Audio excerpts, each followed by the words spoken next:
ہم ہی نے انسان کو پیدا کیا ہے اور جو خیالات اس کے دل میں گزرتے ہیں ہم ان کو جانتے ہیں، اور ہم تو رگ جان سے بھی زیادہ اس کے قریب ہیں۔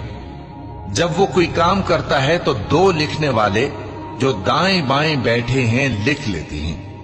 کوئی بات اس کی زبان پر نہیں آتی مگر ایک نگہبان اس کے پاس لکھ لینے کو تیار رہتا ہے۔ اور موت کی بے ہوشی حقیقت کھولنے کو طاری ہو گئی۔ اے انسان، یہی وہ حالت ہے جس سے تو بھاگتا تھا، اور سور پھونکا جائے گا، یہی عذاب کی دھمکی کا دن ہے۔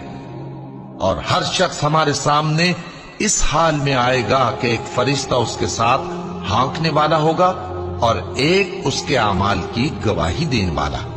یہ وہ دن ہے کہ اس سے تو غافل ہو رہا تھا، اب ہم نے تجھ پر سے پردہ اٹھا دیا تو آج تیری نگاہ تیز ہے۔ اور اس کا ہم نشیں فرشتہ کہے گا کہ یہ اعمال نامہ میرے پاس تیار ہے۔